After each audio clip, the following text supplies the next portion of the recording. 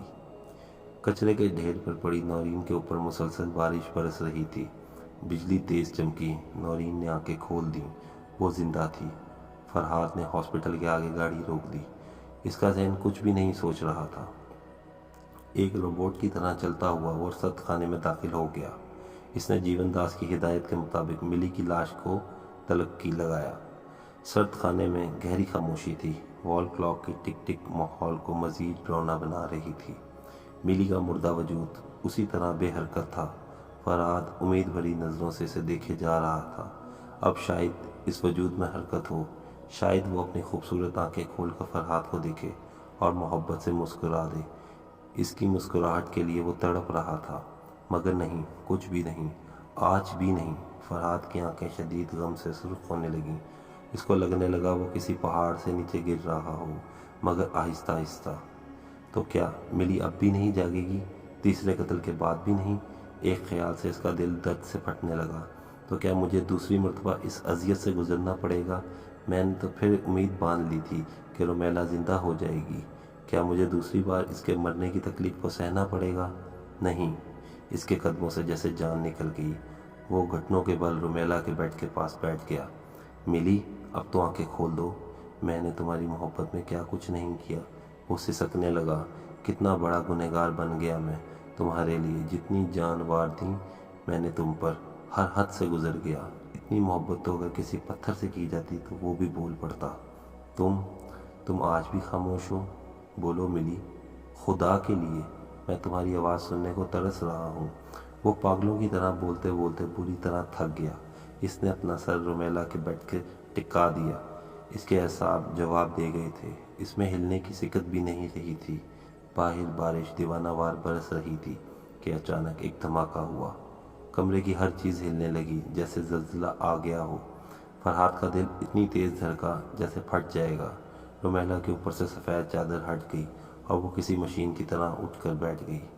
ملی وہی تھی، شاید وہی تھی، کسی روبوٹ کی طرح اکڑ کر بیٹھی فرحات کو اپنی سرد آنکھوں سے گھوم رہی تھی۔ کئی مہینوں سے اس لمحے کی شدید انتظار میں مبتلا فرحات کے آنسوؤں سے بھری ہوئی آنکھیں حیرت سے پھیل گئیں۔ یہ کیا وصل تھا، لا حاصل، نامراد۔ کافی دیر تک فرحات کی آنکھوں میں اپنی شفاف اجنبی آنکھیں ڈالے رکھنے کے بعد اس نے روبوٹ کی طرح اپنا سیدھا ہاتھ اٹھانا شروع کر دیا۔ فرحات کسی ٹرانس میں آئے ہوئے انسان کی طرح اس کے سامنے بالکل بے بس بیٹھا تھا۔ ملی نے اس کی گردن پکڑ لی۔ اس کی گرفت بے حد سخت تھی، بالکل غیر انسانی۔ صرف چند لمحوں میں فرحات کی جان نکل گئی اور ملی نے ایک جھٹکے سے اسے نیچے پھینک دیا۔ فرحات کی محروم بے جان آنکھیں ابھی بھی کھلی تھیں۔ کہتے ہیں ادھورا علم نقصان دہ ہوتا ہے اور ادھورا عمل، اور وہ بھی شیطانی عمل۔ خدا کے کاموں کو اپنے ہاتھ میں لینا، اس کے فیصلوں کے آگے ڈٹ کر کھڑے ہو جانا شیطان کا کام ہے ہمیشہ سے۔ پیدا کرنے والی اور موت دینے والی ذات صرف اللہ تعالیٰ کی ہے۔ انسان کی کیا اوقات کہ وہ دوبارہ زندہ کرنے کا دعویٰ کرتا پھرے، اور اگر کوئی ایسا کرنے کا دعویٰ کرتا ہے تو وہ یقیناً شیطان کا پجاری ہوتا ہے۔ وہ اپنے کالے علم سے کسی مردے کے جسم میں کسی بھٹکتی روح کو تو ڈال سکتا ہے، مگر زندہ ہرگز نہیں کر سکتا۔ فرحات کو یہ بات سمجھ ہی نہیں آئی تھی۔ مر کر کوئی کبھی دوبارہ زندہ نہیں ہو سکتا۔ رات بہت تاریک تھی، بارش بری طرح برس رہی تھی، راستے بالکل سنسان تھے۔ ان سنسان راستوں پر کوئی چلتا چلا جا رہا تھا، ایک وجود سفید کفن میں لپٹا ہوا۔ اس کا صرف چہرہ کھلا تھا۔ کبھی ہوگا یہ چہرہ خوبصورت، حسین، لوگوں کو نظر ہٹانا مشکل ہو جاتا ہوگا، مگر اب تو وہ صرف خون میں مبتلا کر سکتا تھا، جان لیوا خوف میں۔ اس چہرے پر بے حد صفاقی تھی، ایک پتھریلا عزم تھا، جیسے دنیا کو مزہ چکھانے کا پکا پکا ارادہ کر لیا ہو۔ فرحات کے عشق نے 2 معصوم لوگوں کی جان لے لی۔ جیون داس کے جنون نے خود جیون داس کا ہی کام تمام کر دیا۔ اب ملی کی بدروح کو کتنے سروں کی قربانی سے چین آ پائے گا، یہ کوئی نہیں جانتا۔ معزز سامعین، اگر آپ کو ہماری یہ کہانی پسند آئی ہو تو آپ ہمارے کمنٹ سیکشن میں جا کر اپنے کمنٹ سے ہمیں آگاہ کیجیے اور ہمارے چینل کو سبسکرائب کریں۔ شکریہ۔